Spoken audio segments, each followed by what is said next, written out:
Everyone, আসসালামু আলাইকুম সবাইকে। ওয়েলকাম করছি নতুন একটা ব্লগ দেখার জন্য। তো আমরা ছোট ছোট হাঁড়ি পাতিল নিয়ে আজকে রান্না করতে বসেছি।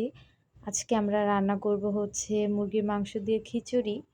এখানে চাল আর ডাল ভালোভাবে ধুয়ে নিলাম, তারপরে চুলার জালটা সুন্দর করে ধরালাম, দিয়ে দিলাম হচ্ছে তেল। তেলটা কিন্তু অবশ্যই ভালোভাবে গরম করে নেবেন। তারপরে আমরা দিয়ে দিব এখানে হচ্ছে পেঁয়াজ আর কাঁচামরিচ। আসলে এরকম করে রান্না করতে কিন্তু অনেক বেশি মজা লাগে, আর মাটির চুলায় রান্না করা খাবার কিন্তু অনেক বেশি খেতে মজা।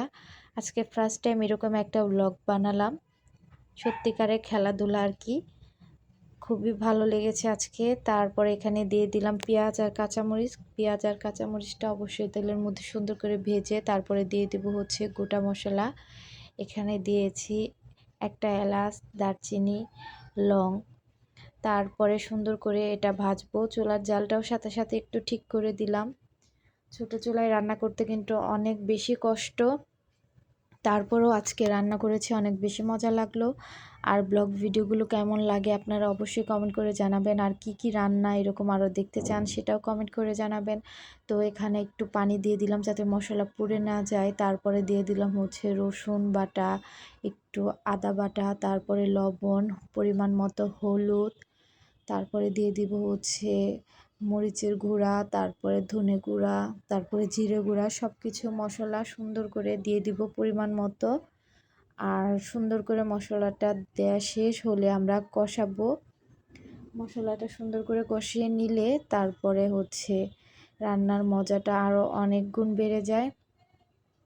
এই তো আমার মশলা কষানোটা শেষ হয়ে গিয়েছে, তেলটা ভেসে উঠেছে উপরে, ভালোভাবে মশলাটা কষানো শেষ। তারপরে দিয়ে দিব এখানে হচ্ছে মুরগির মাংস। মুরগির মাংসটা দিয়ে একটু নাড়াচাড়া করে ঢেকে দিব। তারপর সুন্দর করে মশলাটার সাথে মুরগির মাংসটা কষিয়ে নিব।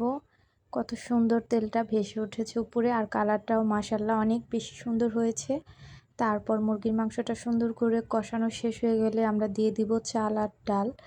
এখানে আমি যেহেতু ছোট পাতিল, একটু চাল একটু ডাল নিয়েছি, পোলাও চাল নিয়েছি আমি। তারপর পরিমাণ মতো পানি দিয়ে দিব। তারপর একটু আমাদের জায়গাটা চেঞ্জ করতে হয়েছে বাতাসের কারণে। ফাইনালি সুন্দর করে আমাদের খিচুড়িটা রান্না করা শেষ হয়ে গিয়েছে, আর খিচুড়িটা মাশাআল্লাহ অনেক বেশি মজা হয়েছিল। Thank you for watching my video.